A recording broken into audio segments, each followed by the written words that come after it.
My name is Irene Grace Hoisington. I'm a second year grad student in the Department of History, and I'm presenting on Freedmen founders of Antebellum, Virginia, Andrew Holt, and the New London African Methodist Episcopal Church. Okay, Grace, when you start speaking, that's when I start the timer.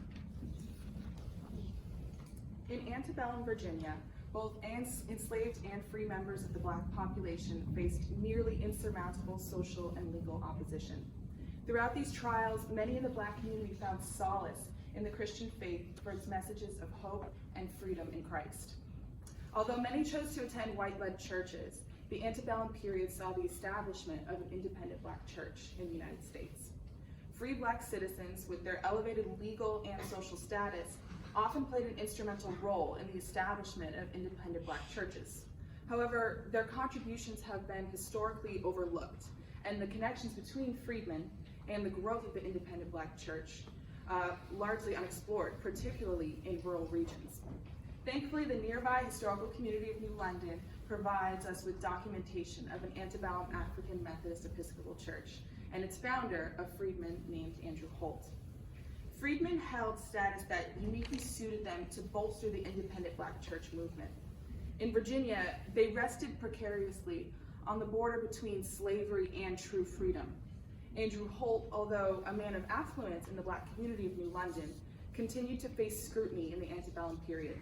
The Virginia legislature passed laws limiting the liberties of freedmen involving their residence, their employment, their education, and their expression of worship.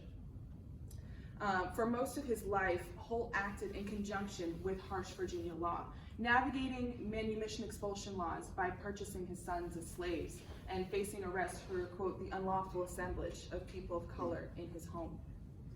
Even in the face of these trials, Holt contributed significantly to his community, a community in need.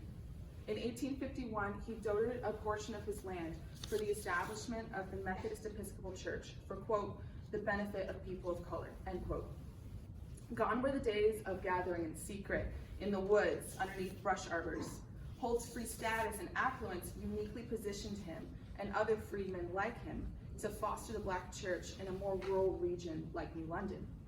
This point is particularly crucial, as there exists little to no other documentation on rural African Methodist Episcopal churches, especially in Antebellum, Virginia. The New London Church remained in operation until 1990, showing the resilience of the congregation. Now in the possession of the Friends of New London, the church history is in need of preservation and interpretation. Therefore, in addition to documenting the church history in my written master's thesis, I have included a public history element for future interpretation. Recording a historical podcast and creating an interpretive panel are not only important to preserve the church history for future research, but to make the history more accessible to a public audience. The best way to preserve a story is to tell it well, and tell it for all to remember. Thank you.